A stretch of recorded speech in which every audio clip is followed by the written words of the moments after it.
ಈ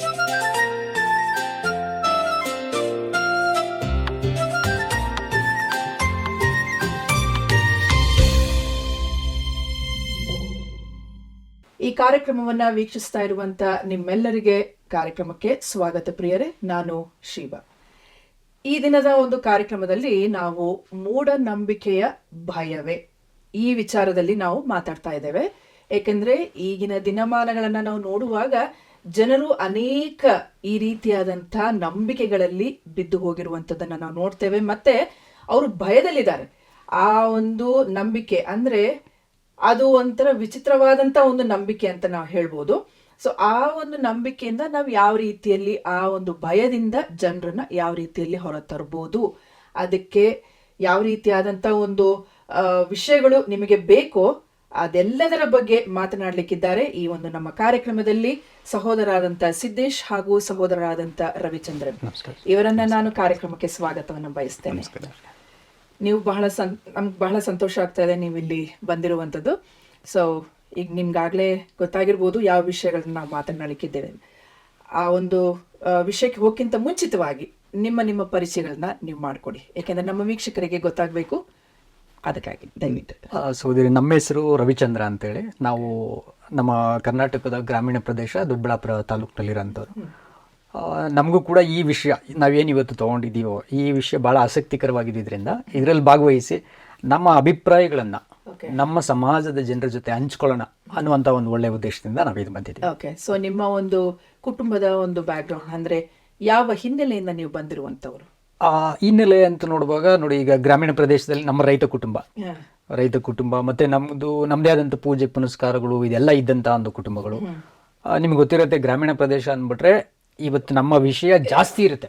ಹೌದು, ಹೆಜ್ಜೆ ಹೆಜ್ಜೆಗೂ ಇರುತ್ತೆ. ಮೂಢನಂಬಿಕೆಗಳಲ್ಲಿ ಏನಾಗಿರುತ್ತೆ ಅಂದ್ರೆ ಮುಳುಗೋಗಿರ್ತೀವಿ ನಾವು ಹಳ್ಳಿಗಳಲ್ಲಿ. ಸೊ ಅಂತಹ ಒಂದು ಕಡೆಯಿಂದ ನಾವು ವ್ಯವಸಾಯದಲ್ಲಿದ್ದಾಗ ನಮಗೆ ರೈತರಿಗೆ ಜಾಸ್ತಿ ಇದು. ಕಾರಣ ನಾವು ವ್ಯವಸಾಯ ಮಾಡುವಂತ ಪ್ರತಿಯೊಂದು ಹೆಜ್ಜೆಯಲ್ಲೂ ಅದನ್ನ ಗಮನಿಸ್ಬೇಕು ನಾವು. ಯಾವ್ದನ್ನ ಈ ನಂಬಿಕೆಗಳು, ನಾವು ಮೂಢನಂಬಿಕೆಗಳಂತ ಆನಂತರ ಹೇಳುವಾಗ ನಮ್ಮ ವೀಕ್ಷಕರಿಗೆಲ್ಲ ಅರ್ಥ ಆಗುತ್ತೆ ಸಮಾಜಕ್ಕೆ. ಆದ್ರೆ ಮೊದಲು ನಂಬಿಕೆಗಳು ನಮ್ಗದು. ಸೊ ಅದರ ಹಿನ್ನೆಲೆಯಲ್ಲಿ ನಾವು ಇದ್ವಿ. ಆದ್ರೆ ಕಾಲಕ್ರಮೇಣ ಕೆಲವಾರು ನಮ್ಮ ಕವಿಗಳು, ನಮ್ಮ ಸಾಹಿತಿಗಳು ಇವ್ರ ಗ್ರಂಥಗಳನ್ನೆಲ್ಲ ಓದ್ತಾ ಅದರಲ್ಲೂ ವಿಶೇಷವಾಗಿ ನಮಗೆ ಬಸವಣ್ಣನವರ ವಚನ ಸಾಹಿತ್ಯ ಏನು, ನಮಗೆ ಬಸವಣ್ಣನವರ ಹಿಂದೆ ಇರುವಂತ ಸುಮಾರು 23,000 ವಚನ ಸಾಹಿತ್ಯ ಶ್ಲೋಕಗಳಿವೆ. ಸೊ ಅಷ್ಟು ವಚನಗಳಲ್ಲಿ ನೋಡುವಾಗ ಅವುಗಳನ್ನ ನಾವು ಸಣ್ಣ ವಯಸ್ಸಿನಿಂದ ಸ್ಕೂಲ್ನಿಂದ ನಾವು ಅವುಗಳೆಲ್ಲ ಓದ್ತಾ ಇರ್ತಿದ್ವಿ, ನಮ್ಗೆ ಶಾಲೆಯಲ್ಲಿ ಕೊಡ್ತಿದ್ರು. ಅದೆಲ್ಲ ಓದ್ತಾ ಇರುವಾಗ ಇಲ್ವಲ್ಲ, ಇದು ವಚನಗಳಲ್ಲಿ ಬೇರೆನೇ ಇದೆ, ಇಲ್ಲಿ ಬೇರೆನೇ ಇದೆಯಲ್ವಾ, ನಾವು ಪ್ರಾಕ್ಟಿಕಲಿ ಮಾಡ್ತಾ ಇರೋಂಥದ್ದು ಬೇರೆ ತರ ಇದೆ, ಸೊ ಇದು ತಪ್ಪಲ್ವಾ ಅಂತೇಳಿ ಇದನ್ನ ಹುಡುಕಕ್ಕೆ ಶುರು ಮಾಡಿದ್ವಿ. ಸೊ ಅದನ್ನ ನೀವು ತಿಳ್ಕೊಂಡು ಇವತ್ತು ಸಮಾಜದಲ್ಲಿ ಅದೇ ಬೆಳಕನ್ನ ಕೊಡಬೇಕು ಇತರರಿಗೂ ಕೂಡ. ಸಂತೋಷ. ನನ್ನ ಹೆಸರು ಸಿದ್ದೇಶ್ ಅಂತ ಹೇಳಿ, ನಾನು ತುಮಕೂರಿಂದ ಬಂದಿದ್ದೇನೆ. ಸೊ ನಾನೊಂದು ಲಿಂಗಾಯತ್ ಕುಟುಂಬದಿಂದ ಬಂದಿರೋನು. ನಾವು ಪಂಚಮಶಾಲೆ ಲಿಂಗಾಯತರು. ಆ ಒಂದು ಕುಟುಂಬದಲ್ಲಿ ಹುಟ್ಟಿ ನಾವು ತುಂಬ ಆಚಾರ ವಿಚಾರಗಳಲ್ಲಿ ಬೆಳೆದು ಬಂದಿರೋರು. ನಮಗೆ ಕೂಡ ನಾವು ಈಗ ನಮ್ಮ ಸಹೋದರರು ಹೇಳಿದಾಗೆ ಸಣ್ಣ ವಯಸ್ಸಲ್ಲಿ ಬೆಳೆಯುವಾಗ ನಮಗೆ ನಮ್ಮ ತಂದೆ ತಾಯಿಗಳು ಯಾವ ಒಂದು ನಂಬಿಕೆನ ಹೇಳ್ತಿದ್ರು ಅದನ್ನ ನಾವು ಅನುಸರಣೆ ಮಾಡ್ತಾ ಬಂದವರು. ಸ್ವಲ್ಪ ದಿನಗಳ ಕಾಲ ಕ್ರಮೇಣ ನಾವು ಬಂದ ದಿನಗಳಲ್ಲಿ ಓದುತ್ತಾ ಬರುವಾಗ, ಸಮಾಜ ನೋಡುವಾಗ, ವೇದ ಪಾರಾಯಣಗಳು ಮಾಡುವಾಗ ಇರುವಂಥ ವಿಷಯಗಳು ನೋಡುವಾಗ ಇದೇನೋ ಒಂದು ವ್ಯತ್ಯಾಸವಾಗಿದೆಯಲ್ಲ ಹೇಳಿ ಯೋಚನೆ ಮಾಡಿದವರು. ಸೊ ನಾನು ನಮ್ಮ ಮನೆಯಲ್ಲಿ ಚಿಕ್ಕ ಮಗ, ನನ್ನ ತಂದೆಗೆ. ಓಕೆ, ನನ್ನ ಇದೊಂದು ಪರಿಚಯ ಸಿದ್ದೇಶ್ ಅಂತ ಹೇಳಿ. ಇರ್ಲಿ, ಸಂತೋಷ. ಸೊ ಈಗ ನೀವಿಬ್ರು ಆ ಒಂದು ಹಿನ್ನೆಲೆಯಿಂದ ಬಂದಿರುವಂತವ್ರು, ಅಂದ್ರೆ ಮೂಢನಂಬಿಕೆಗಳ ವಿಷಯದಲ್ಲಿ ಬಹಳ ಅರ್ಥ ಮಾಡ್ಕೊಂಡಿದ್ದೀರಾ, ಮತ್ತೆ ನೀವು ಅದನ್ನ ಆಚರಿಸಿ ಕೂಡ ಇದ್ದೀರಾ ಅಲ್ವಾ? ಹೇಗೆ ನಿಮ್ ತಂದೆ ತಾಯಿಗಳು ಮಾಡ್ತಾ ಇದ್ರು ಅದನ್ನೇ ನೀವು ಹುಟ್ಟಿದ ಮೇಲೆ, ನಿಮಗೆ ಒಂದು ಜ್ಞಾನ ಬಂದ ಮೇಲೆ ನೀವು ಅದನ್ನೇ ಮಾಡ್ತಾ ಬಂದಿದ್ದೀರಾ ಅಲ್ವಾ?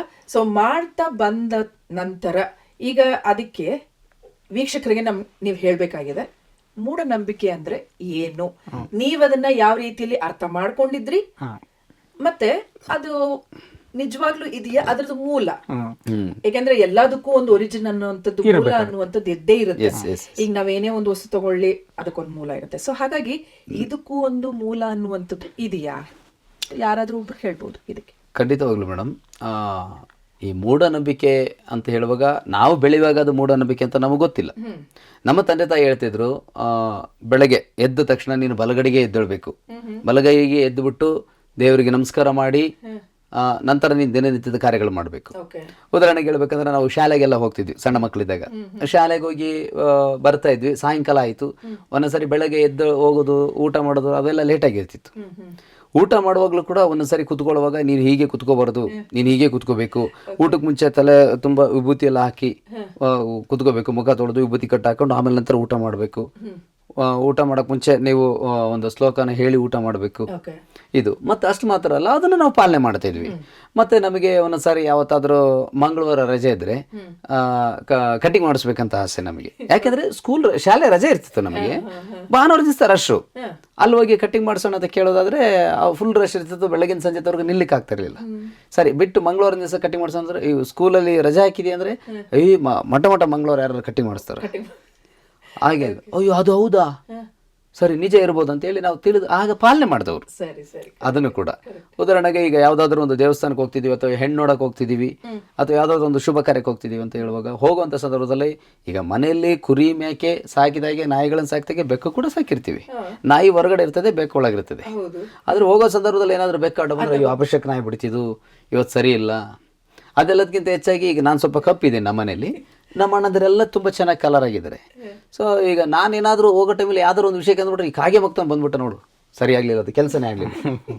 ಸೊ ಪಾಲನೆ ಮಾಡ್ತಿದ್ದೆ. ಈಗ ಈ ವಿಷಯ ಎಲ್ಲ ಹೇಳ್ತಾ ಇದ್ರಲ್ಲ, ಈಗ ನೀವು ಮುಖ ಕಪ್ಪು ಅದೆಲ್ಲ ಹೇಳುವಾಗ ನಿಮ್ಗೆ ಏನಾದ್ರು ಬೇಸರ ಅನ್ನುವಂಥದ್ದು ಏನಾದ್ರು ಆಗ್ತಾ ಇತ್ತು? ಹೌದು, ನೋವು ಆಗ್ತಿತ್ತು ನನಗೆ. ಯಾಕಂದ್ರೆ ನಮ್ಮ ಅಣ್ಣವ್ರು ಇಷ್ಟು ಕಲರ್ ಆಗಿದ್ದಾರೆ, ನಮ್ಮ ಅಕ್ಕದರೆಲ್ಲ ಇಷ್ಟು ಚೆನ್ನಾಗಿದ್ದಾರೆ, ನನ್ನನ್ನ ಯಾಕೆ ದೇವ್ರೆ ನೀನು ಈ ತರ ಮಾಡಿದೆ ಅಂತ ಹೇಳಿ ಉಕ್ಕುಡು ಹತ್ರಕ್ಕೆ ಹೋಗಿ ಎಷ್ಟೋ ಸರಿ ನಾನು ಒಳೆಯಲ್ಲಿ ಮುಳುಗ್ತಾ ಇದ್ದೆ.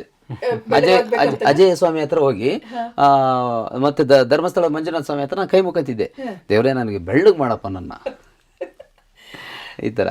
ಬಟ್ ಅವಾಗ ನೋವು ಆಗ್ತಿತ್ತು. ಆದ್ರೆ ದಿನಗಳು ಕಳೆದಾಗೆ ಗೊತ್ತಾಯ್ತು ದೇವ್ರು ಹೆಂಗೆ ಪರಮಾತ್ಮ ಸೃಷ್ಟಿ ಮಾಡಿದ್ದು ನನ್ನನ್ನೇ, ನನಗೆ ನಾನು ಕರೆಕ್ಟ್ ಆಗಿದ್ದೀನಿ. ನನಗೆ ತಿಳುವಳಿಕೆ ಬಂದ ಮೇಲೆ, ಆ ತಿಳುವಳಿಕೆ ಬರೋ ತನಕನೂ ಕೂಡ ನಾನು ತುಂಬಾ ನೋವಲ್ಲಿದ್ದೆ. ಯಾಕೆ ನಾನು ಕಪ್ಪಾಗಿಬಿಟ್ಟೆ. ಆಮೇಲೆ ಕೆಲವು ಸಾರಿ ನಾನು ಸಪೂರ ಇರುವಾಗ ತುಂಬಾ ತೆಳ್ಳಗಿದ್ದಾಗ ನಾನು ದಪ್ಪ ಆಗಲ್ಲ ಅಂತ ಹೇಳಿ ಎಲ್ಲರೂ ಯೋಚನೆ ಮಾಡಿದ್ರು. ಯಾವ್ದಾದ್ರು ಸಿದ್ದೇಶ್ ಅದಕ್ಕೆ ಬಾ ಇದಕ್ಕೆ ಬಾ ಸಿದ್ದರೋಡ ಅಂತ ಕರೆದಾಗ ಹೋಗ್ಲಿ ಅಂದ್ರೆ ಅವನೇನು ಕಡ್ಡಿದಾಗ ಅವನ ಕೆಲಸ ಏನು ಬಿಡಬೇಡ ಅಂದ್ರು. ಎಷ್ಟೋ ಸರಿ ನಾನು ಯಾರೋ ಒಬ್ರು ಹೇಳಿದ್ರು, ಇಲ್ಲ ನೀನು ಇನ್ಸೆಟ್ ಮಾಡಿದ್ರೆ ದಪ್ಪ ಆಗಿಬಿಡ್ತೀವಿ, ಹೊಟ್ಟೆ ಬರ್ತದೆ ಅಂತ ಹೇಳಿದ್ರು. ರಾತ್ರಿ ಮಲಗುವಾಗ ಕೂಡ ಬೆಲ್ಟಕ್ಕೆ ಮಲಗ್ತಿದ್ದೆ ನಾನು. ವಿಚಿತ್ರವಾದಂತ ಕಾರ್ಯಗಳು. ಹೌದೌದು, ನನಗೆ ತಿಳುವಳಿಕೆ ಬಂದ್ಮೇಲೆ ನನಗೆ ಗೊತ್ತಾಯ್ತು ಪರಮಾತ್ಮ ನಾನು ಸೃಷ್ಟಿ ಮಾಡುವಾಗ ಕರೆಕ್ಟ್ ಆಗಿ ಸೃಷ್ಟಿ ಮಾಡಿದ್ದಾನೆ, ಯಾವುದು ಕೊರತೆ ಇಲ್ಲ, ಇದಕ್ ಮೇಲಾಗಿದ್ದು ನಾವು ಸುಮ್ಮನೆ ಮಾಡ್ಕೊಂಡಿದ್ದು ಅಂತ ಹೇಳಿ. ಸೊ ರವಿಚಂದ್ರನ್ ಅವರು, ಇದಕ್ಕೆ ಮೂಲ ಅನ್ನುವಂಥದ್ದು ಮೂಢನಂಬಿಕೆಗೆ ನೋಡಿ, ನನಗೆ ಇದರಿಂದ ಆಗಿರುವಂಥ ಸಮಾಜಕ್ಕೆ ಆಗಿರುವ ಅತಿ ದೊಡ್ಡ ಹಾನಿಯಿಂದ ನನಗೆ ತುಂಬ ನೋವಾಗಿದೆ. ಯಾಕಂದರೆ ನಮ್ಮ ದೇಶ ಬಂದು ಪ್ರಪಂಚದಲ್ಲೇ ಈಗ ಅತಿ ದೊಡ್ಡ ಪ್ರಜಾಪ್ರಭುತ್ವ ಇರೋಂಥ ದೇಶ ಇಡೀ ಪ್ರಪಂಚದಲ್ಲಿ. ಆದರೆ ಇಷ್ಟು ದೊಡ್ಡ ಪ್ರಜಾಪ್ರಭುತ್ವ ಇರೋಂಥ ದೇಶಕ್ಕೆ ಈ ಮೂಢನಂಬಿಕೆಗಳಿಂದಾಗಿರೋ ಹಾನಿಯನ್ನು ನೆನೆಸ್ಕೊಂಡ್ರೆ ಇಡೀ ಪ್ರಪಂಚ ಇವತ್ತು ಎಲ್ಲ 194 ದೇಶಗಳು ವಿಸ್ಮಯಕ್ಕೊಳಗಾಗಬೇಕು, ಅಷ್ಟು ಹಾನಿಯಾಗಿದೆ. ಸೊ ಈಗ ಹಾನಿ ಯಾವ ರೀತಿ ಆಗಿದೆ ಅಲ್ಲಲ್ಲ, ಇದಕ್ಕೆ ಮೂಲ ಅಂದ್ರೆ ಅದೇ ಮೂಲಕ್ಕೆ ಹೋಗುತ್ತೆ, ಯಾವ ರೀತಿ ಆರಂಭ ಆಗಿರಬಹುದು. ಈಗ ನೋಡಿ, ಉದಾಹರಣೆಗೆ ನಮ್ಮ ತಂದೆ ತಾಯಿಗಳು ಏನೋ ಒಂದು ಮೂಢನಂಬಿಕೆಗಳನ್ನ ಆಚರಿಸ್ತಾ ಇದ್ರು ಅಂದ್ರೆ ಬಾಲ್ಯದಲ್ಲಿ ನನಗದು ಮೂಢ ಅನ್ನಕ್ಕಾಗಲ್ಲ. ಕಾರಣ ನಮ್ಮ ತಂದೆ ತಾಯಿಗಳನ್ನ ನಾನು ನಂಬಿರ್ತೀನಿ, ಟ್ರಸ್ಟ್ ಮಾಡಿರ್ತೀನಿ. ಆ ಬಾಲ್ಯದಲ್ಲಿರುವಂತ ಇನ್ನೋಸೆನ್ಸ್, ಮುಗ್ಧತೆ ಏನ್ ಮಾಡುತ್ತೆ, ನಮ್ಮ ತಂದೆ ತಾಯಿಗಳು ತಪ್ಪಂದ್ರೆ ಕೇಳಿಸ್ಕೊಳಕ್ ರೆಡಿ ಇರಲ್ಲ. ಆದ್ರೆ ನನಗೆ ಅಕ್ಷರ ಜ್ಞಾನ ಬರ್ತಾ, ನಾನು ಸಮಾಜದ ಬಗ್ಗೆ ತಿಳುವಳಿಕೆಗಳನ್ನ ಹೊಂದ್ಕೊಳ್ತಾ, ಆಮೇಲೆ ರೀಸನಿಂಗ್ ಮಾಡ್ತಾ, ಅದನ್ನ ಕಾರಣಗಳು ಹುಡುಕ್ತಾ, ಇವರ ಅಭಿಪ್ರಾಯಗಳು ಅಂದ್ರೆ ಎಲ್ಲಾ ಮೂಢನಂಬಿಕೆ ಆಚರಣೆಗಳ ಹಿಂದೆ ಅಭಿಪ್ರಾಯ ಸರಿಯಾಗಿದೆ, ಆದ್ರೆ ಆಚರಣೆ ತಪ್ಪಾಗಿದೆ. ಈಗ ಉದಾಹರಣೆಗೆ ಇವರು ಹೇಳಿದ್ರು ಸ್ನೇಹಿತರು ಏನಂತ, ನಾನು ಬಲಮಗ್ಲಿಂದ ಎದ್ದೇಳ್ಬೇಕು ಅಂತ. ಲಾಜಿಕಲಿ ನಾವು ಕೆಲವ್ರಿಗೆ ಕೇಳುವಾಗ ಏನ್ ಹೇಳ್ತಾರೆ ಅಂದ್ರೆ, ನಮಗೆ ಹೃದಯ ಯಾವ ಬಗ್ಗೆಗಿದೆ, ಎಡಮಗ್ಲಿಗಿದೆ. ಸೊ ನಾವು ಈ ಕಡೆಯಿಂದನೇ ಮಲಗಿದ್ದು ಹಂಗೆ ಎದ್ಬಿಟ್ಟಿದೀವಿ ಅಂದ್ರೆ ಸಡನ್ ಆಗಿ ಏನಾಗ್ಬಿಡುತ್ತಂದ್ರೆ ಹಾರ್ಟ್ ಅಟ್ಯಾಕ್ ಆಗುವಂತ, ಹೃದಯಾಘಾತ ಆಗುವಂತ ಅವಕಾಶಗಳಿರುತ್ತೆ. ಆದ್ರಿಂದ ನಮ್ಮ ಹಿರಿಯರುಗಳಿಗೆ ಇದು ಗೊತ್ತಿತ್ತು, ಅದರಿಂದ ಹಿಂಗೆ ಎದ್ದೊಳ್ಬೇಕು ಅಂತ ಹೇಳ್ತಾರೆ ಅಂತ ಕೆಲವರು ಲಾಜಿಕ್ ಅನ್ನ ಕೊಡ್ತಾರೆ. ಬಟ್ ನನಗೆ ಅದು ಕೂಡ ಹೆಂಗ್ ಫೇಲ್ಯೂರ್ ಅಂತ ನಾನು ನೆನೆಸ್ತೀನಿ ಅಂದ್ರೆ, ಈಗ ನೋಡಿ, ಇದು ಗೊತ್ತಿಲ್ಲದೆ ಪ್ರಪಂಚದಲ್ಲಿ ಇನ್ನೂ 193 ದೇಶಗಳಿದಾವೆ ನಮ್ಮ ದೇಶ ಬಿಟ್ಟು. ಆ 193 ದೇಶಗಳಲ್ಲಿರೋರು ಯಾರಿಗೂ ಆಗದೆ ಇರೋ ಹಾರ್ಟ್ ಅಟ್ಯಾಕ್ ನಮಗೆ ಮಾತ್ರ ಆಗುತ್ತಾ? ಕರೆಕ್ಟ್. ಈಗ ನಾನು ಓಕೆ ಎಡಮಗ್ಲಿಂದ ಎದೊಳ್ಬಾರ್ದು, ನಾನು ಬಲಮಗ್ಲಿಗೆ ತಿರುಗೇ ಎದೊಳ್ಬೇಕು. ಹಾಗಾದ್ರೆ ನಮಗಿಂತ ಹಿಂದೆ ಹೆಚ್ಚಿನ ಜನಸಂಖ್ಯೆ ಇದ್ದಿದ್ದು ಚೈನಾ. ಅದರಲ್ಲಿ 80% ಜನ ದೇವ್ರಿಲ್ಲ ಅಂತ ನಂಬುವಂಥವ್ರು, ನಾಸ್ತಿಕರು. ಅವ್ರು ಯಾವ ಸಿಕ್ಕಿದ ಕಡೆ ಎದ್ದು ಬಿಡ್ತಾರೆ, ಹೆಂಗ್ ಬೇಕಾದ್ರೂ ಎದ್ದೊಳ್ತಾರೆ. ಯಾಕಂದ್ರೆ ನಿದ್ರೆಯಿಂದ ನಾವು ಎಚ್ಚೆತ್ತಾಗ ಹೇಗಿರ್ತೀವಿ ನಮಗೆ ಗೊತ್ತಿರಲ್ಲ. ಆಗ ಇದೇ ರೀತಿಯಿಂದ ಮನುಷ್ಯ ನೈಸರ್ಗಿಕವಾಗಿ ಹೆಂಗ್ ಬೆಳಿತಾನೆ ಹಂಗ್ ಬೆಳಿಬೇಕು, ಹಂಗೆ ಎದ್ದೊಳ್ಬೇಕು. ಇಲ್ಲ ಹಿಂಗೆ ಅಂತೇಳಿ ಅವನನ್ನ ಮಾಡುವಾಗ ಅವನು ಹೇಳಿದ ಮಾತು ಕೇಳಲ್ಲ ಮಕ್ಕಳು, ಅದಕ್ಕೆ ಎದುರಿಸ್ಬಿಡೋದು ನಿನಗೆ ಒಳ್ಳೇದಾಗಲ್ಲ. ಭಯ.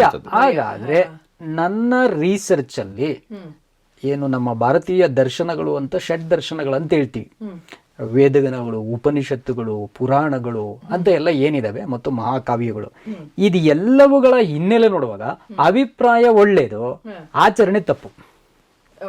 ಒಳ್ಳೆ ಅಭಿಪ್ರಾಯದಲ್ಲಿ ಶುರು ಮಾಡಿದ್ದಾರೆ, ಎದುರಿಸ್ಲಿಕ್ಕೆ ಹೋಗಿ ಎದುರಿಸ್ಬಿಟ್ಟು ಅವನಿಗೆ ಈ ತರ ಹೇಳ್ಬಿಡೋಣ, ಈ ತರ ಹೇಳ್ಬಿಟ್ರೆ ಅವನು ಅದನ್ನ ಮಾಡ್ಕೊಂಡು ಹೋಗ್ಲಿ, ಬಟ್ ಯಾಕೆ ಮಾಡ್ತಾ ಇದ್ದಾನೆ ಅನ್ನುವಂತ ಲಾಜಿಕ್ ಅನ್ನ ಹೇಳ್ಕೊಟ್ಟಿಲ್ಲ. ಓಕೆ, ಸೊ ಈಗ ಮೂಲ ಅಂತ ನಾವ್ ಹೇಳ್ತಾ ಇದ್ರೆ ಈಗ ಜನರು ಮಾಡ್ಕೊಂಡಿರುವಂತ ಒಂದು ಆಚಾರಗಳು ಅಷ್ಟೇ. ಸಮಾಜದಲ್ಲಿ ಒಳಿತನ್ನ ಮಾಡ್ಲಿಕ್ಕೆ ಏನೋ ಹೇಳ್ಕೊಡ್ಲಿಕ್ಕೆ ಹೋಗಿ ಸಮಾಜವನ್ನ ಅತ್ಯಂತ ತಪ್ಪು ದಾರಿಗೆ ನಡೆಸಿದ್ದಾರೆ, ತುಂಬಾ ತಪ್ಪು ದಾರಿಗೆ. ಮೂಢನಂಬಿಕೆಯಿಂದ ಅಂದ್ರೆ ಮೂಢ ಅಂದಿದ ತಕ್ಷಣ ಅದರಲ್ಲಿ ಬುದ್ಧಿಹೀನ, ಅರ್ಥಹೀನವಾದಂತ ನಂಬಿಕೆ. ಎಸ್, ಕಾರಣವಿಲ್ಲದೆ ಇರೋದನ್ನ ಒಂದೇನ್ ಹೇಳ್ಬೋದು, 2 ಪದಗಳು, ಇಂದ್ರಿಯಾತೀತ ಶಕ್ತಿ. ಅಂದ್ರೆ ನಮ್ಮ ಇಂದ್ರಿಯಗಳಲ್ಲಿ ಗ್ರಹಿಸಕ್ ಆಗದೆ ಇರುವಂತದ್ದು. ಈಗ ಉದಾಹರಣೆ, ಕೆಲವರು ತಾಯಿತ ಕಟ್ಕೊಂಡ್ಬಿಟ್ಟಿರ್ತಾರೆ, ಇಲ್ಲಿ ತಾಯಿತಗಳಿರ್ತದೆ, ಇಲ್ಲಿ ತಾಯಿತಗಳಿರ್ತದೆ, ಕತ್ತಲ್ ನೋಡಿ ತಾಯಿತಗಳಿರ್ತದೆ, ಏನೇನೇನೇನೋ ಮಾಡ್ತಾರೆ. ಇನ್ನ ಬೇಕಾದಷ್ಟು ಇದೆ ರೀ. ಕಾಲಿಗೆ ಕಡಗಗಳಂತ ಹಾಕ್ತಾರೆ, ಪಂಚಲೋಹಗಳದು ಅಂತ ಹಾಕ್ತಾರೆ. ಇದೆಲ್ಲ ನಂಬಿಕೆಗಳು ಅವನು ಯಾಕೆ ಬರ್ತಾ ಇದೆ ಅಂತಂದ್ರೆ, ನಮ್ಮ ಕರ್ನಾಟಕದಲ್ಲಿ ಅತ್ಯಂತ ಒಳ್ಳೆ ಕವಿ, ಶ್ರೇಷ್ಠ ಕವಿ ಅಂತ ಅನ್ಸ್ಕೊಂಡಿರುವಂತ DVG ಅವರು ಏನ್ ಹೇಳ್ತಾರೆ ಅಂತಂದ್ರೆ, ನರರ ಬಯಕೆಗಳೇ ಸುರರ ತಾಯಿ ತಂದೆಗಳು ಅಂತಂತಾರೆ. ಅಂದ್ರೆ ನರರ ಭಯ ಮತ್ತು ಬಯಕೆ, ಅಂದ್ರೆ ಮನುಷ್ಯನ ಭಯ ಮತ್ತು ಆಸೆ. ಉದಾಹರಣೆಗೆ, ಈಗ ಭಯ ಪಟ್ಬಿಡ್ತೀನಿ ನಾನು, ಅಯ್ಯೋ ಏನೋ ಆಗ್ಬಿಡ್ತದೇನೋ ದಾರಿಯಲ್ಲಿ. ಈಗ ಇವ್ರಂದ್ರು ಬೆಕ್ಕಡ್ಡ ಬಂದ್ಬಿಟ್ರೆ ಅಂತ.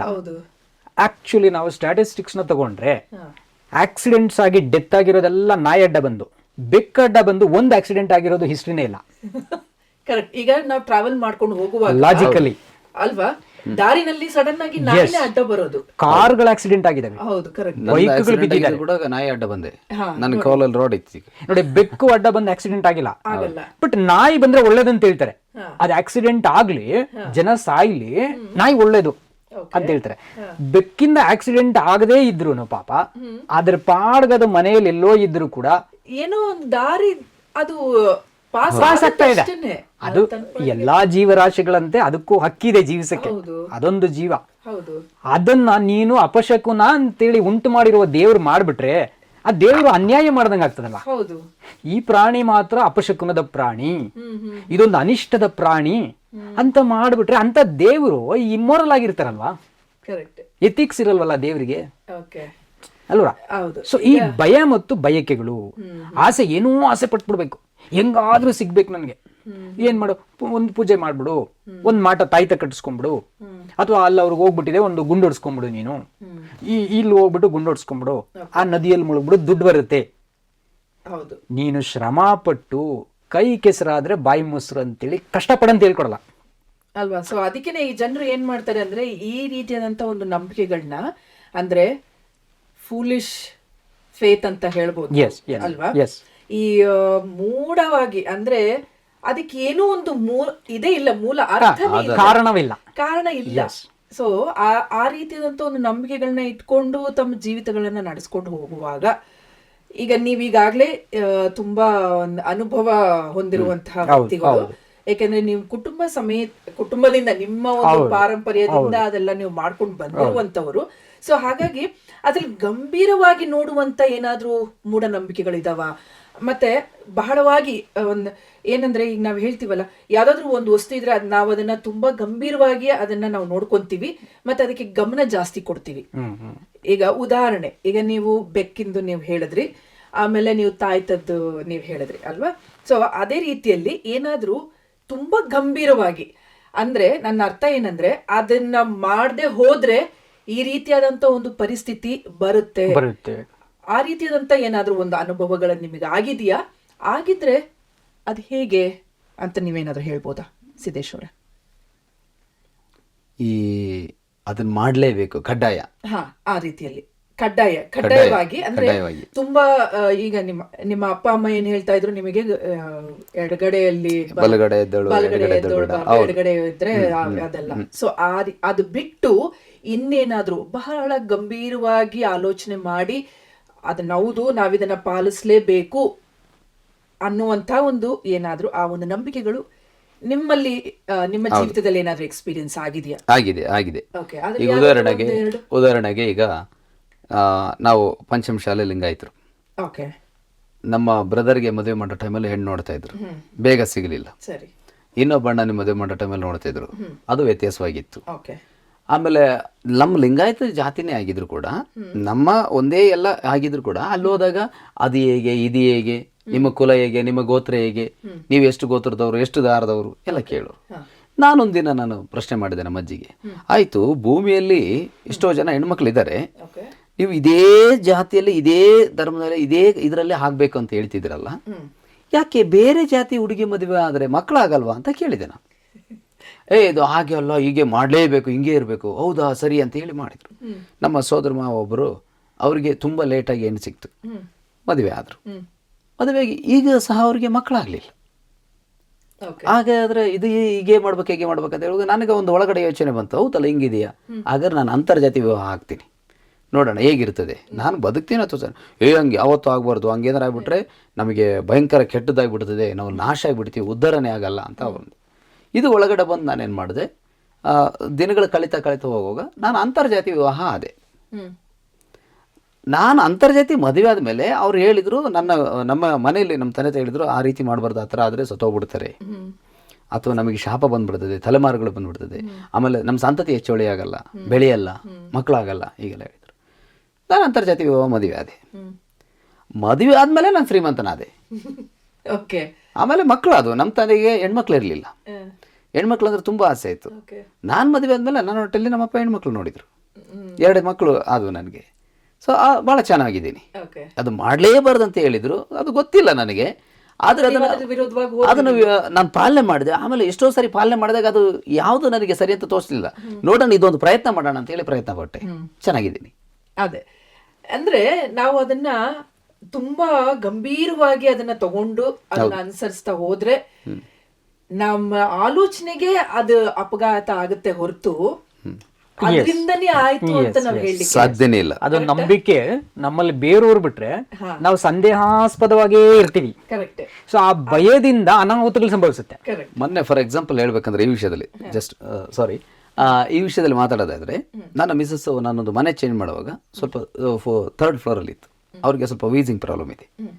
ಹತ್ತಿ ಅವರು ಜಾಸ್ತಿ ವಾಕ್ ಮಾಡಿರಲಿಲ್ಲ, ಅದು ಮೆಟ್ಲು ಹತ್ತಿ ಮೇಲೆ ಸ್ವಲ್ಪ ಸುಸ್ತಾಗಿ ಈ ಭಾಗ ಎಲ್ಲ ನೋವು ಬಂತು. ನೋವು ಬಂದಾಗ ಸುಮ್ಮನೆ ಒಬ್ಬರು ನರ್ಸ್ ಹತ್ರ ಹೋಗಿ ನಾವು ಕೇಳುವಾಗ ಅವ್ರು ಹೇಳಿದ್ರು, ಇದು ಹೀಗಾಯ್ತಾ, ಒಂದು ECG ಮಾಡಿಸ್ಬಿಡಿ, ಹಾರ್ಟ್ ಪ್ರಾಬ್ಲಮ್ ಇರ್ಬೋದು ಅಂದ್ಬಿಟ್ರು. ಅವ್ರು ಹೇಳಿದಷ್ಟೇ ನಮ್ಮ ಮನೆಯವ್ರಿಗೆ ಏನಾಯ್ತು, ತುಂಬ ಭಯ ಆಗ್ಬಿಡ್ತು, ಭಯದಲ್ಲೇ ಮುಳುಗಿ ಭಯಂಕರ 3-4 ದಿವಸ ಹತ್ತು ಬಿಟ್ರು. ನಾನು ಲಾಸ್ಟಿಗೆ ಡಾಕ್ಟರ್ ಸಜೆಷನ್ ಕೇಳಿದೆ, ಸರ್ ಈ ಥರ ಆಗ್ತಿದೆ, ಜಸ್ಟ್ ಒಂದು ಎಕೋ ಮಾಡಿ ECGಗಿಂತ. ಓಕೆ, ಒಂದು ಎಕೋ ಟೆಸ್ಟ್ ಮಾಡಿದ್ವಿ, ಯಾವ ಪ್ರಾಬ್ಲಮ್, ಮತ್ತೆ ಹಾರ್ಟ್ ಸ್ಪೆಷಲಿಸ್ಟ್ ಹತ್ರ ಹೋಗಿ ತೋರಿಸಿದ್ವಿ, ಸರ್ ಈ ಥರ ಆಗಿದೆ. ಅವ್ರು ನೋಡ್ಬಿಟ್ಟು ಎಲ್ಲ ಎಕೋ ಮಾಡಿ ಯಾವ ಪ್ರಾಬ್ಲಮ್ ಇಲ್ಲ, ಫಸ್ಟ್ ಈ ಭಯ ನೀನು ತೆಗೆದಾಕಿ, ಅಲ್ಲಿ ತೆಗೆದಾಕಿ ಅಂತ ಹೇಳಿ ಡಾಕ್ಟ್ರು 10 ನಿಮಿಷ ಮಾತಾಡಿದ್ರು ಮಿಸಸ್ ಒಂದಿಗೆ. ಅಲ್ಲಿಂದ ಬಂದು ಈಗ ಚೆನ್ನಾಗಿದ್ದಾರೆ. ಸೊ ಅದೇ ಯಾವಾಗ್ಲೂ ನಮ್ಮ ಮನಸ್ಸು ಬರುತ್ತೋ ಭಯದಿಂದನೇ ನಮಗೆ ಅನಾಹುತಗಳು, ಅಪಘಾತಗಳು ಅಥವಾ ಕೆಟ್ಟ ಕಾರ್ಯಗಳು ನಡೆಯುವಂಥದ್ದು ಸಹಜ ಅಲ್ವಾ? ಸೊ ರವಿ ಸರ್ ಅವರಿಗೆ ಮೂಢನಂಬಿಕೆಗಳು ಸರಿನಾ ತಪ್ಪ? ಖಂಡಿತ ತಪ್ಪು. ಯಾಕೆ ಅಂತಂದ್ಬಿಟ್ರೆ ನೋಡಿ, ಮೂಢನಂಬಿಕೆಗಳಿಗೆ ಮೂಲ ಮೊದಲು ಸಾಕ್ಷರತೆಯ ಕೊರತೆ, ಅಕ್ಷರ ಜ್ಞಾನದ ಕೊರತೆನೇ ಮೊದಲನೇ ಬೇರು ಮೂಢನಂಬಿಕೆಗಳಿಗೆ. ಯಾಕೆ ಅಕ್ಷರ ಜ್ಞಾನ ಇರುವವನಿಗೆ ಮೂಢ ಅಂದ್ರೆ ಏನು, ನಂಬಿಕೆ ಅಂದ್ರೆ ಏನು, ಎರಡನ್ನು ವಿಶಾಲವಾಗಿ ನೋಡ್ತಾನೆ. ಮೂಢ ಅಥವಾ ಮೂರ್ಖ ಅಂತಂದ್ಬಿಟ್ರೆ ಬುದ್ಧಿಹೀನ. ಈಗ ನಮ್ಮ ಕವಿ ಸರ್ವಜ್ಞ ಹೇಳ್ತಾರೆ ಏನಂತಂದ್ರೆ, ಮೂರ್ಖನಿಗೆ 100 ಕಾಲಂತೆ ಬುದ್ಧಿ ಹೇಳಿದ್ರು ಗೋರ್ಕಲ್ಲಿನ ಮೇಲೆ ಮಳೆ ಸುರಿದಂತೆ ಸರ್ವಜ್ಞ, ಆ ಕಲ್ಲು ನೀರು ಕುಡಿಯುವುದೇ. ನೋಡಿ, ಆ ಕಲ್ಲು ನೀರು ಕುಡಿಯಲ್ಲ. ಅದು 100 ವರ್ಷ ನೀವು ನೀರ್ ಹಾಕ್ರಿ, ಅದ ನೀರ್ ಕುಡಿಯಲ್ಲ. ಆದ್ರೆ ನಮ್ ಸಂಪ್ರದಾಯದಲ್ಲಿ ನಾವೇನ್ ಮಾಡ್ತೀವಿ, ತಗೊಂಡೋಗಿ ನೀರ್ ಹಾಕ್ತಾನೆ ಇರ್ತೀವಿ. ವರ್ಷ ಆ ದಿನ ಬಂದ್ರೆ ನಾವ್ ಹಾಕ್ತಾ ಇರ್ತೀವಿ. ಸೊ ಇದು ಹಲವಾರು ದೇಶಗಳಲ್ಲಿ ಹಲವಾರು ರೀತಿಗಳಲ್ಲಿ ಮೂಢನಂಬಿಕೆಗಳು ಇರೋದಕ್ಕೆ ಕಾರಣ, ಮೂಲ ಕಾರಣ ಒಂದು ಶಿಲಾಯುಗದ ಜನರುಗಳಿಂದ ಬಂದಿರೋ ಅಂಥದ್ದು ಸಾಕ್ಷರತೆ ಕೊರತೆ, ಅಕ್ಷರ ಜ್ಞಾನದ ಕೊರತೆ, ಶಾಲೆಗಳಿಲ್ಲದೆ ಇರದಂತ ಕೊರತೆ, ಆಮೇಲೆ ಎಲ್ಲರಿಗೂ ವಿದ್ಯಾಭ್ಯಾಸ ಸಿಗದೇ ಇದ್ದಿದ್ದಂತ ಕೊರತೆ.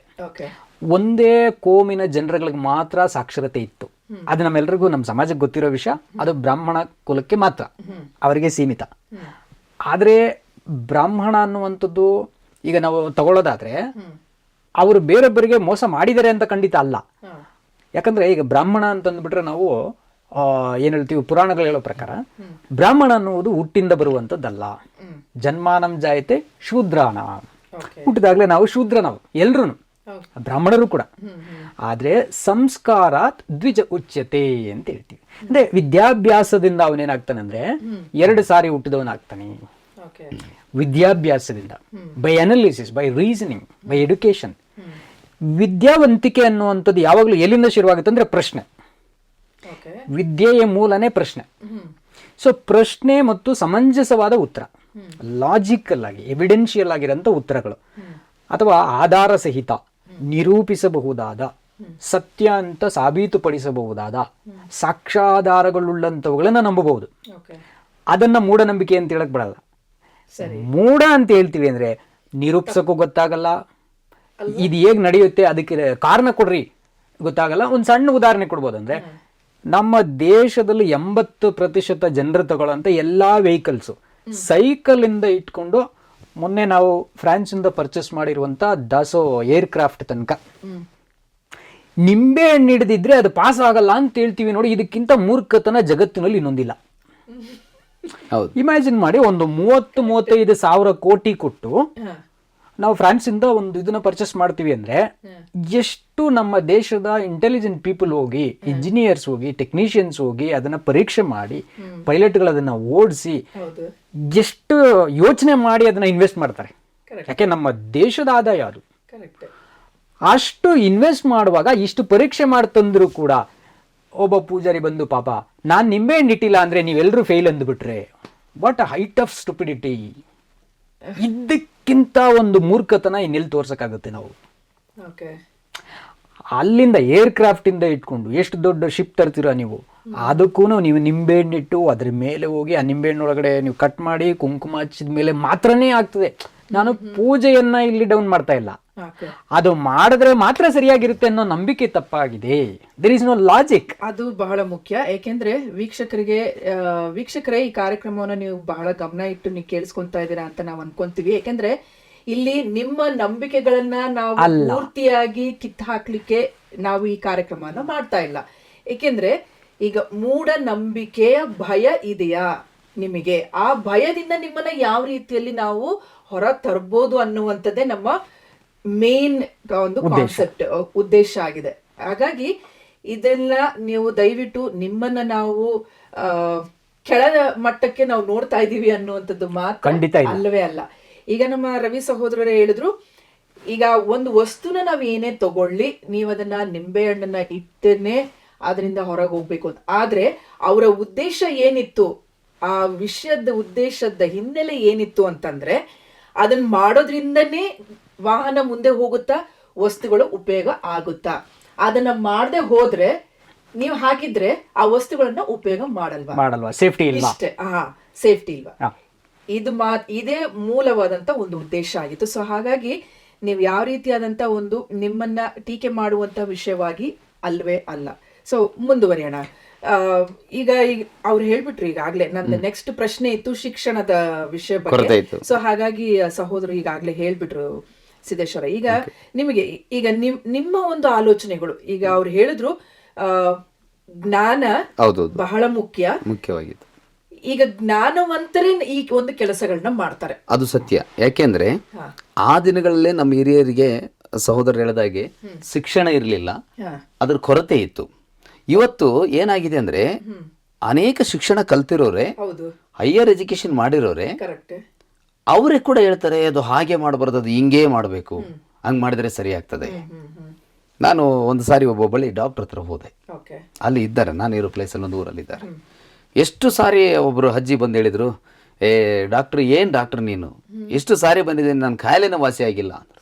ಅದಕ್ಕೆ ಅವ್ರು ಡಾಕ್ಟ್ರ್ ಹೇಳಿದರು, ಒಂದು ಕೆಲಸ ಮಾಡು, ನೀನು ಮುಂದಿನ ಮಂಗಳವಾರ ಬರುವಾಗ ಒಂದು 5 ರೂಪಾಯಿ ಕೊಟ್ಟು ತಗಡು ತಗೊಂಬ. 5 ರೂಪಾಯಿ ಕೊಟ್ಟು ಒಂದು ತಗಡು ತಗೊಂಬ ಒಂದು ಶೀಟ್ ಬರ್ತದೆ, 5 ರೂಪಾಯಿ ಕೊಟ್ಟರೆ ಒಂದು ಶೀಟ್ ಕೊಡ್ತಾರೆ, ತಗೊಂಬ. ತಗೊಂಬಂದ್ರು.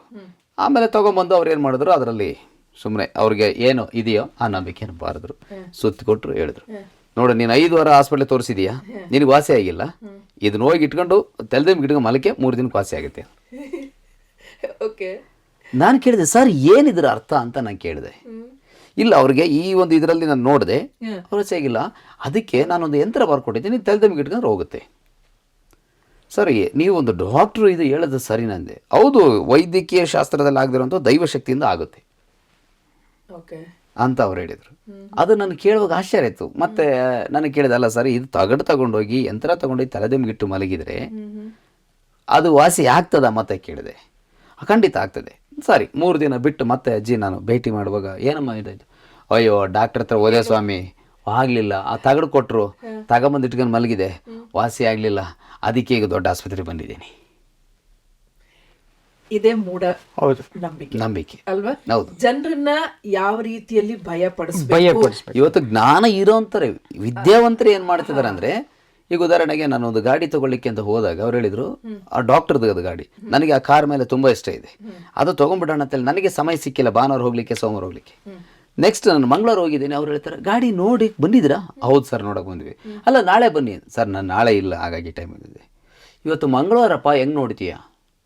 ಹೌದಾ, ಸರಿ ಸರ್, ನೋಡ ಆಯ್ತು, ಹಂಗಾರೆ ಒಂದು ಕೆಲಸ ಮಾಡಿ, ನೀವು ಅಷ್ಟು ದೂರದಿಂದ ಬಂದಿದ್ದೀರ ಅಂತ ನಿಮ್ಗೆ ವ್ಯವಸ್ಥೆ ಮಾಡ್ತೀನಿ ನೋಡಿ. ಆದ್ರೆ ಮತ್ತೆ ಇವತ್ತು ಯಾವುದು ಮಾತುಕತೆ ಮಾಡ್ಲಿಕ್ಕಿಲ್ಲ. ಯಾಕೆ ಸರಿಯಾಗಿ ಮಾಡ್ಲಿಕ್ಕಿಲ್ಲ ಅಂತ ನಾನು ಕೇಳುವಾಗ ಅವ್ರು ಹೇಳಿದ್ರು, ಇವತ್ತು ಮಂಗಳವಾರ ನಾವು ಯಾವುದು ವ್ಯವಹಾರನೇ ಮಾಡಲ್ಲ, ಮಾತಾಡೋದೇ ಇಲ್ಲ. ಸೊ ಹಾಗಿದ್ರೆ ಮಂಗಳವಾರದಲ್ಲಿ ಯಾವ ರೀತಿಯಾದಂತ ಒಂದು ಕೆಲಸ ಕಾರ್ಯಗಳು ನಡೀಲೇಬಾರದು?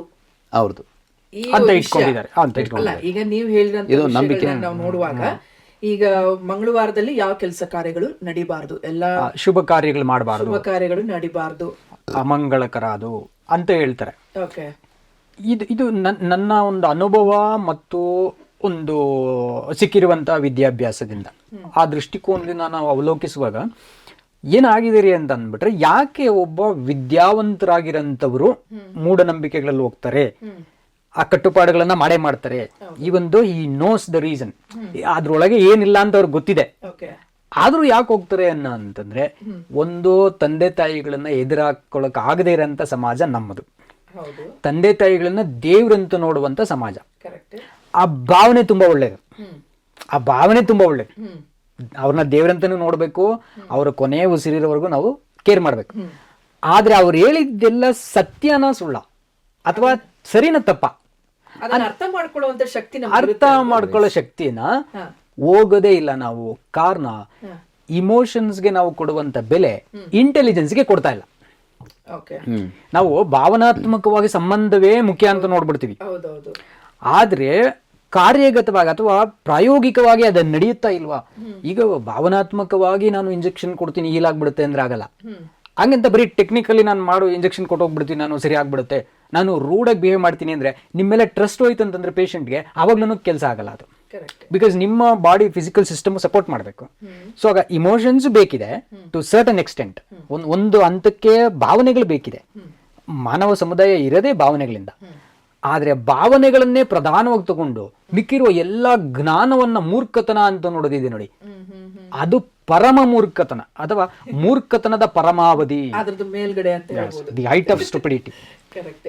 ಸೊ ಈ ಮೂಢನಂಬಿಕೆಗಳು ಎಷ್ಟಿರ್ಬೋದು ಅಂತ ಏನಾದ್ರು ಐಡಿಯಾ? ಖಂಡಿತ ನೀವು ಲೆಕ್ಕ ಮೂಢನಂಬಿಕೆ ಅಲ್ಲ, ಮುಂಜಾನೆ ಏಳುವಾಗಿಂದ ರಾತ್ರಿ ಮಲಗುವವರೆಗೂ ಪ್ರತಿ ಕ್ಷಣ ಮೂಢನಂಬಿಕೆ ಇದೆ. ಹೌದು, ವಿಶೇಷವಾಗಿ ಇಡೀ ಭೂಗೋಳದಲ್ಲಿ ನಮ್ಮ ದೇಶದಲ್ಲಿ ಇದು ಜಾಸ್ತಿ ಇದೆ. ಅದಕ್ಕೆ ನಮ್ಮ ಸಂವಿಧಾನ ಶಿಲ್ಪಿ ಡಾಕ್ಟರ್ BR ಅಂಬೇಡ್ಕರ್ ಅವರು ಇದರ ವಿರುದ್ಧವಾಗಿ ಎಷ್ಟೋ ಹೋರಾಟವನ್ನ ಮಾಡಿದ್ರು, ಅನೇಕ ಗ್ರಂಥಗಳನ್ನ ರಚಿಸಿದ್ರು. ಇದು ತಪ್ಪು ಅಂತ ತೋರಿಸ್ಕೊಡ್ಲಿಕ್ಕೆ ಅವರು ಬೌದ್ಧ ಮತಕ್ಕೆ ಮತಾಂತರ ಆದ್ರು. ಭಕ್ತಿಯನ್ನ ಟೀಕೆ ಮಾಡ್ಲಿಲ್ಲ ಅವರು. ನೋಡಿ, ಇಲ್ಲಿ ದಯವಿಟ್ಟು ವೀಕ್ಷಕರಲ್ಲಿ ನನ್ನ ಕ್ಷಮೆ ಇರಲಿ, ಭಕ್ತಿಯನ್ನ ಟೀಕೆ ಮಾಡ್ಲಿಲ್ಲ. ಭಕ್ತಿ ಬೇರೆ, ಭಾವನಾತ್ಮಕ ಸಂಬಂಧಗಳು ಬೇರೆ.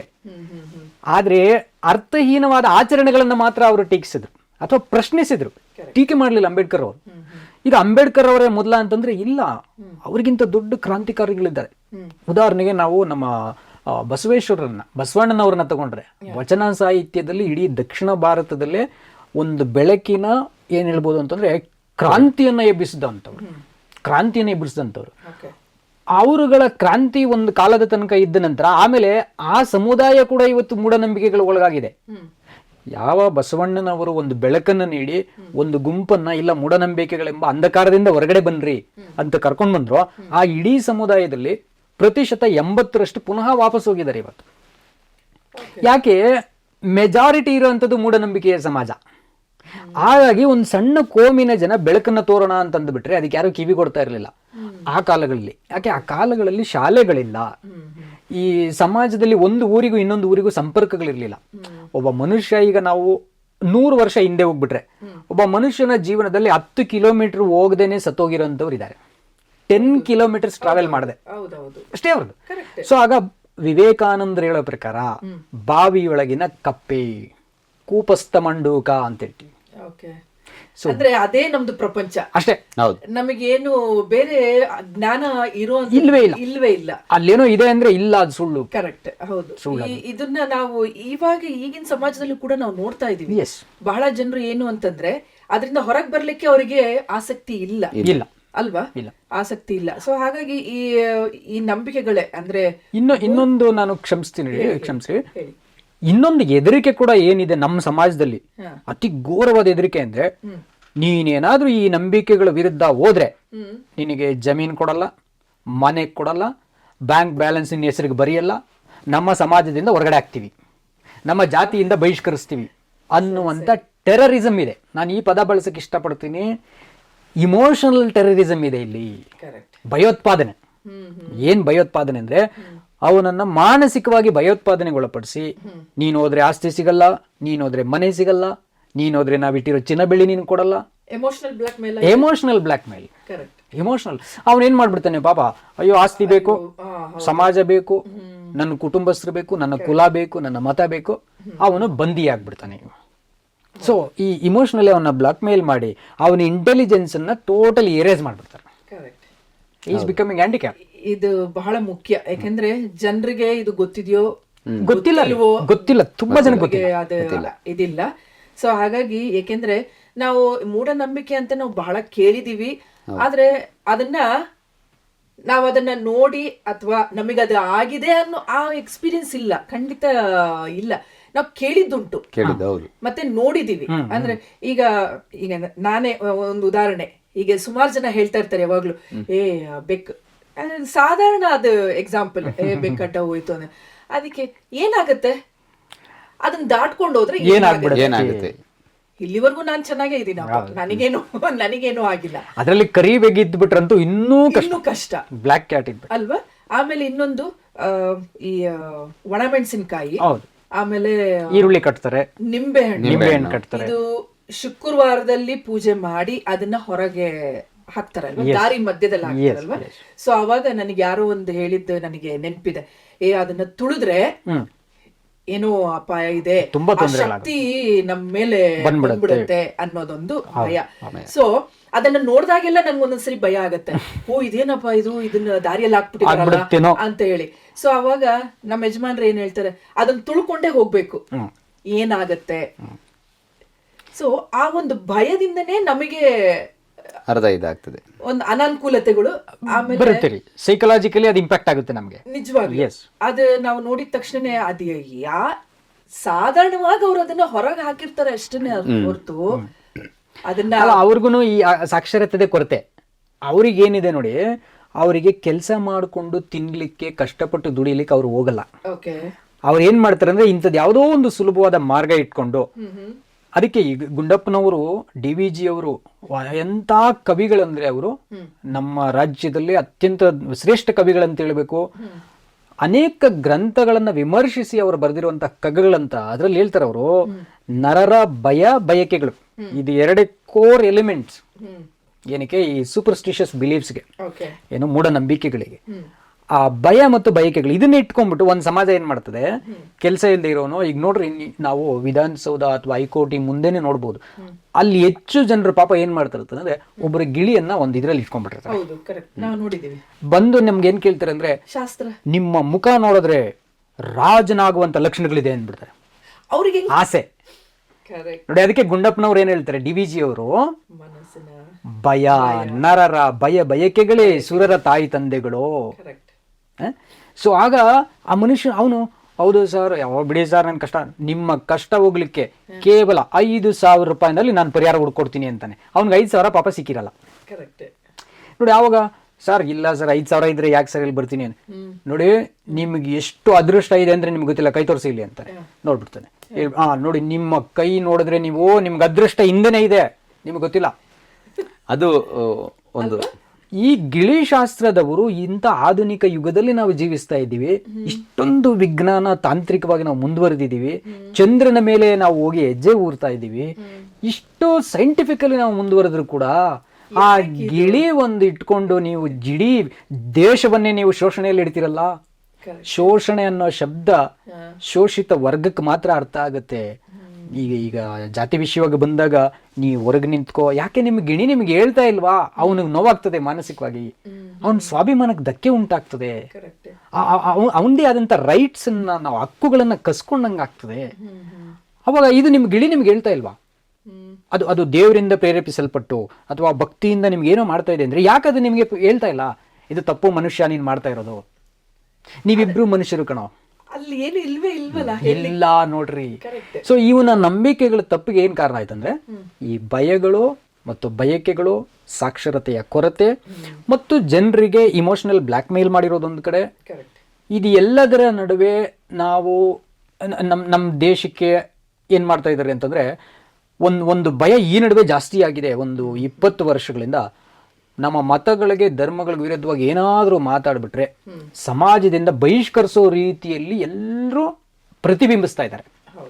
ಹಂಗಾಗಿ ಇದ್ರ ಬಗ್ಗೆ ಚಕಾರನೇ ಎತ್ತೋದು ಬೇಡ ಅಂತೇಳಿ ಭಯ ಇಟ್ಕೊಂಡಿರೋದ್ರಿಂದ ಈ ಮೂಢನಂಬಿಕೆಗಳು ವಿಪರೀತಕ್ಕೆ ಹೋಗ್ತಾ ಇದೆ ಇಡೀ ದೇಶದಲ್ಲಿ. ಅದರಲ್ಲಿ ಅವ್ರಿಗೊಂದು ಸಮಾಧಾನ ಏನಂದ್ರೆ, ಈ ಗಿಳಿ ಅಂತ ಬರುವಾಗ ನಾನು ಅದು ವಿಷಯನ ಕಂಡದ್ದು ಅಂದ್ರೆ ನಮ್ಮ ಜೀವನದಲ್ಲಿ ನಾವು ನೋಡಿದ್ದು ಅನುಭವ ಆಗಿದ್ದು.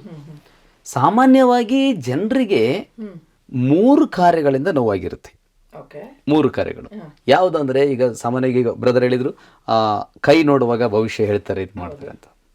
ಅದರಲ್ಲಿ 3 ವಿಷಯಗಳಲ್ಲಿ ಅಂದ್ರೆ, ಒಂದು ಹೆಣ್ಣು, ಹೊನ್ನು, ಮಣ್ಣು, ಈ 3 ವಿಷಯಗಳಲ್ಲಿ. ಇದು ಈ ಗಿಳಿಶಾಸ್ತ್ರ ಮಾಡೋರು ಅಥವಾ ಈ ಪ್ರಶ್ನೆ ಹೇಳೋರು ಅಥವಾ ಭವಿಷ್ಯ ಹೇಳೋರು, ಈ 3 ವ್ಯಕ್ತಿಗಳು ಏನ್ ಮಾಡ್ತಾರೆ ಅಂದ್ರೆ ಇದನ್ನ ಅಬ್ಸರ್ವೇಷನ್ ಮಾಡ್ತಾರೆ. ಯಾಕಂದ್ರೆ ಹಿಂದಿನ ಕಾಲದಲ್ಲಿ ನಾವು ಅದರಲ್ಲೆಲ್ಲ ಇದ್ದವರು, ಅದನ್ನ ಮಾಡಿದವರು, ಅದನ್ನ ನಾನು ಹೇಳ್ತಿದ್ದೇನೆ, ಜಸ್ಟ್ ಒಂದು ಟೆಕ್ನಿಕ್ ಅದು. ಅವನೇನ್ ಮಾಡ್ತಾನಂದ್ರೆ ಕೈ ಹಿಡಿದು ನೋಡುವಾಗ್ಲೇನು ಹೇಳ್ತಾನೆ, ಇಲ್ಲಾಂದ್ರೆ ಗಿಳಿ ಇಟ್ಬಿಟ್ಟು ಪುಟ್ಟಿಂದ ಗಿಣಿರಮ ಬಾರೋ ಸಿದ್ದೇಶ್ವರು ಏನು ಅವ್ರ ಭವಿಷ್ಯ ಇದೆ, ಅವ್ರ ಜಾತಕ ನೋಡೋ ಅಂತ ಹೇಳ್ತಾನೆ. ಅದು ಬರ್ತದೆ, ಮನ್ಸಿಗೆ ಬಂದ 3-4 ಗರಿ ಕಿತ್ತಾಗ್ತದೆ, ಒಂದು ಗೆರೆಯಲ್ಲಿ ಹೀಗೀಗೆ ಇರ್ತದೆ. ಅವ್ರು ಬರ್ದಿರೋ ಲೈನ್ ಅನ್ನ ಅವ್ರಿಗೆ ಗೊತ್ತಾಗಲ್ಲ, ಇನ್ನಿದ್ರಿಗೆ ಏನ್ ಗೊತ್ತ, ಅವನು ಹಾಗೆ ನೋಡ್ಬಿಟ್ಟಿರ್ತಾನೆ.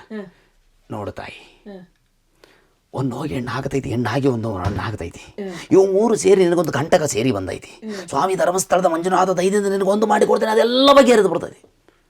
ಹಂಗ ಒಂದು ಹೆಣ್ಣು ಮಣ್ಣು ಅಂತರವಾಗಲೇ ಅವ್ರಿಗೆ ಯಾವುದಕ್ಕೆ ತಲೆ ಆಡಿಸ್ತಾರಂತ ನೋಡ್ತಾನೆ. ಒಂದು ಹೆಣ್ಣು ಮಣ್ಣು, ಇದು 3 ಟೆಕ್ನಿಕ್. ಹೆಣ್ಣು, ಒಂದು, ಮಣ್ಣು.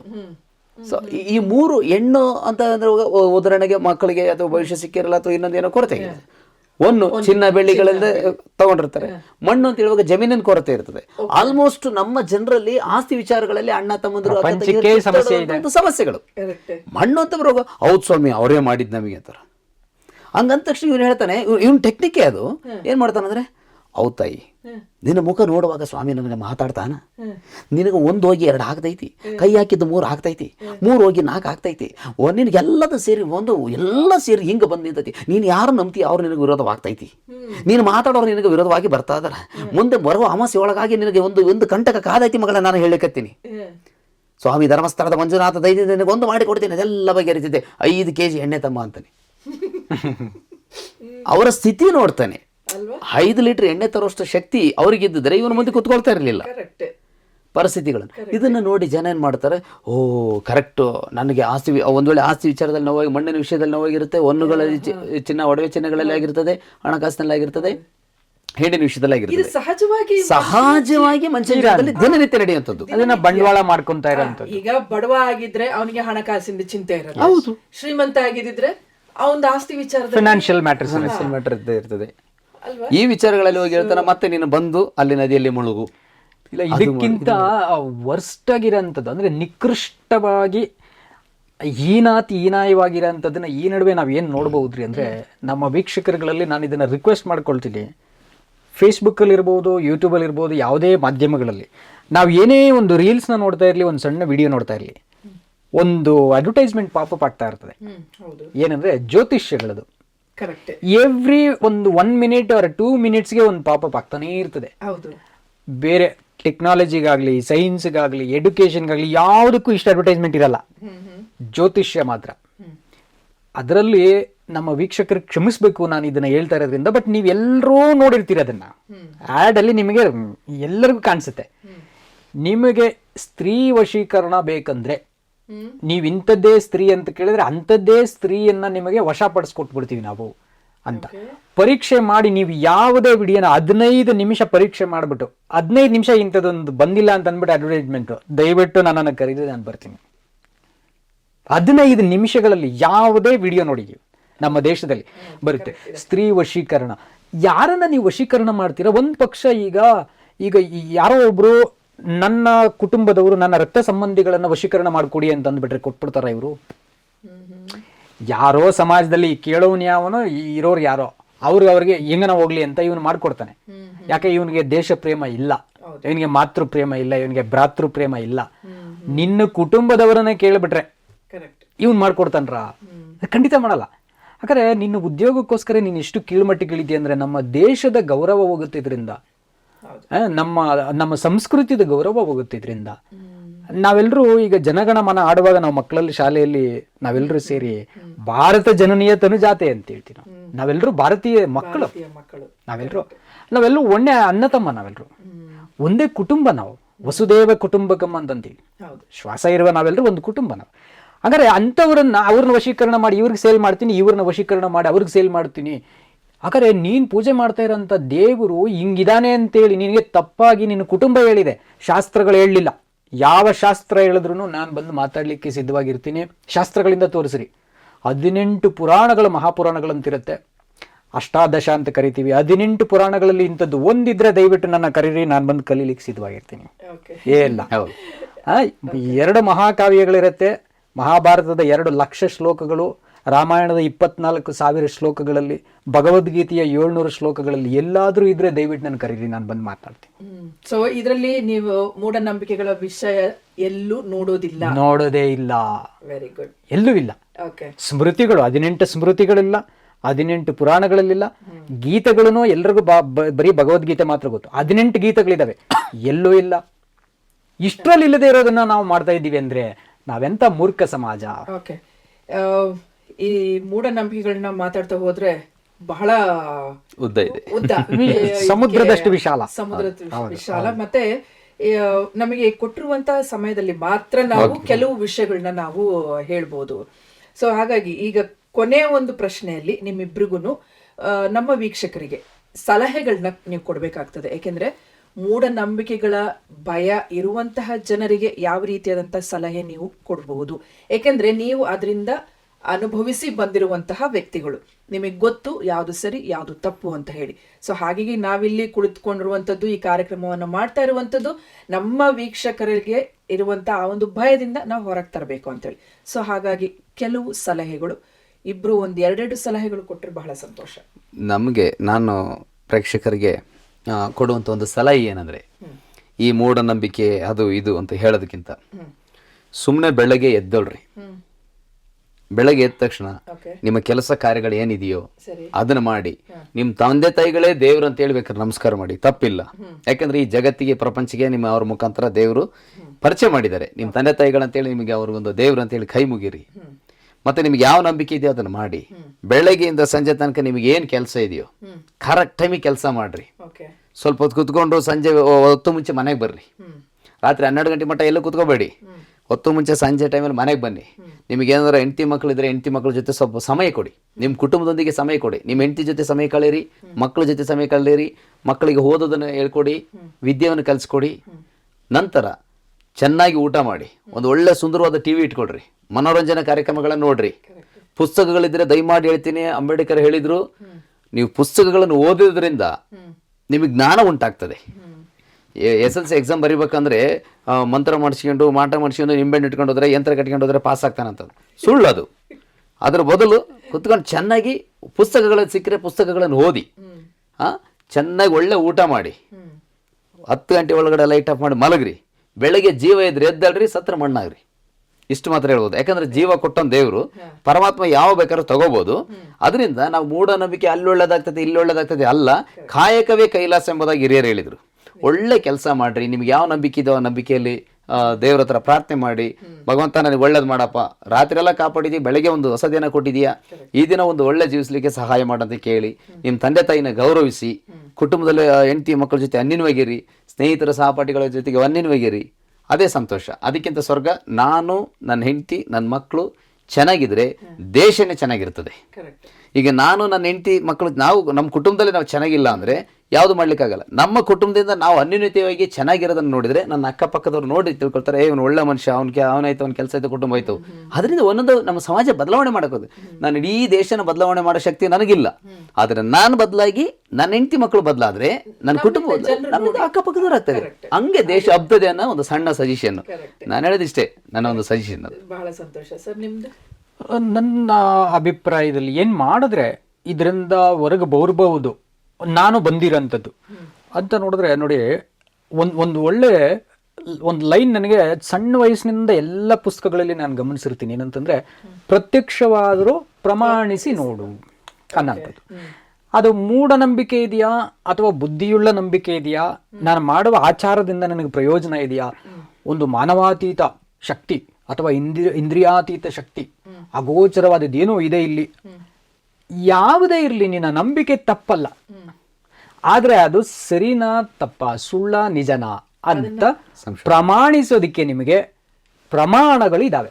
ಎಲ್ಲಿದ್ದಾವೆ ಅಂತಂದ್ರೆ, ನಾನೆಲ್ಲರಲ್ಲೂ ಕೈ ಮುಗಿದು ಕೇಳ್ಕೊಳ್ತೀನಿ, ದಯವಿಟ್ಟು ನಮ್ಮ ರಾಜ್ಯದ ವಿಶೇಷವಾಗಿ ಕನ್ನಡದ ಕವಿಗಳು, ಸರ್ವಜ್ಞ ಕವಿಗಳಿರ್ಬೋದು, ಆತನ ತ್ರಿಪದಿಗಳೆಂಬಂತ ಗ್ರಂಥ ಇರ್ಬೋದು, ಅಥವಾ DVG ಅವರು ಕವಿಗಳದಿರ್ಬೋದು, ಅಥವಾ ನಮ್ಮ ರಾಷ್ಟ್ರಕವಿ ಅಲ್ಲ ವಿಶ್ವಕವಿ ಅಂತ ಹೆಸರು ತಗೊಂಡಂತ ಕುವೆಂಪುರವರಿರ್ಬೋದು.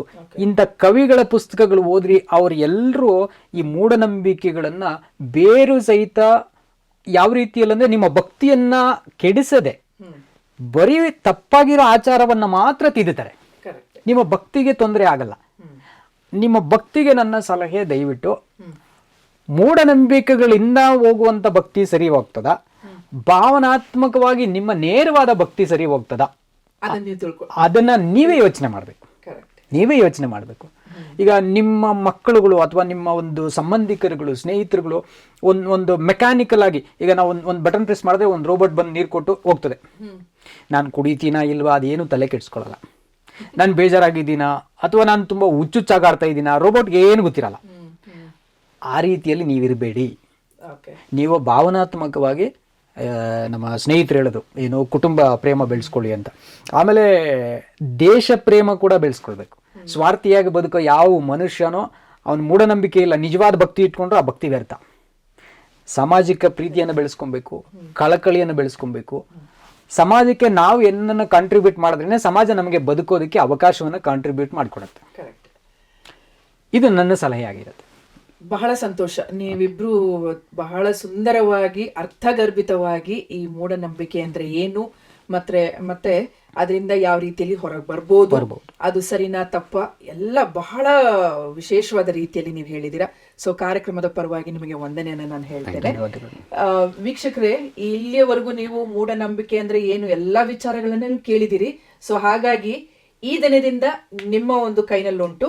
ಅದು ಸರಿನಾ ತಪ್ಪ, ನೀವು ಅದನ್ನ ಅನುಸರಿಸ್ಬೇಕಾ ಬೇಡ್ವಾ, ನಿಮ್ಮ ಜೀವನ ಸಂತೋಷವಾಗಿ ಇರಬೇಕು, ಮತ್ತೆ ಸುಂದರವಾಗಿ ನಾವು ಅದನ್ನ ನಡೆಸ್ಕೊಂಡು ಹೋಗ್ಬೇಕು, ನಾವು ಸುರಕ್ಷತೆಯಲ್ಲಿ ಇರಬೇಕು ಅನ್ನುವಂಥದ್ದು ಇರುವುದಾದರೆ ದಯವಿಟ್ಟು ನಿಮಗೆ ಬಿಟ್ಟಿದ್ದು ಅದನ್ನ ನೀವು ಅದನ್ನ ಯಾವ ರೀತಿಯಲ್ಲಿ ತೆಗೆದುಕೊಳ್ತೀರಾ ಅಂತ ಹೇಳಿ. ಸೊ ನಮ್ಮ ಒಂದು ಕಾರ್ಯಕ್ರಮದ ಒಂದು ವಿಶೇಷತೆ ಏನಂತಂದ್ರೆ, ಈ ವಿಷಯದಿಂದ ಮೂಢನಂಬಿಕೆ ಅನ್ನುವಂತ ಭಯದಿಂದ ನಿಮ್ಮನ್ನ ಹೊರತರುವಂತದ್ದೇ ನಮ್ಮ ಒಂದು ಮೇನ್ ಕಾನ್ಸೆಪ್ಟ್ ಆಗಿದೆ. ಸೊ ಹಾಗಾಗಿ ಈ ಕಾರ್ಯಕ್ರಮ ನಿಮಗೆ ಅನೇಕ ಮಾಹಿತಿ ತಂದಿದೆ ಅಂತ ಹೇಳಿ ನಾನು ನಂಬ್ತೇನೆ ಪ್ರಿಯರೇ. ಹಾಗೆ ಸೊ ನೆಕ್ಸ್ಟ್ ನಮ್ಮ ಮುಂದಿನ ಕಾರ್ಯಕ್ರಮ ಇದರ ಮತ್ತೆ ಇನ್ನೂ ಅನೇಕ ವ್ಯಕ್ತಿಗಳು ಈ ಒಂದು ಜ್ಞಾನವನ್ನು ಹೊಂದಿಕೊಂಡಿರುವಂತಹ ವ್ಯಕ್ತಿಗಳ ಮುಖಾಂತರವಾಗಿ ನೀವು ಇನ್ನೂ ಹೆಚ್ಚಿನ ಮಾಹಿತಿಗಳನ್ನು ನಾವು ಕೊಡ್ಲಿಕ್ಕಿದ್ದೇವೆ. ಸೊ ಹಾಗಾಗಿ ಈ ಕಾರ್ಯಕ್ರಮ ನಿಮಗೆ ಮಾಹಿತಿ ತಂದಿದೆ ಎಂಬುದಾಗಿ ನಂಬ್ತೇನೆ.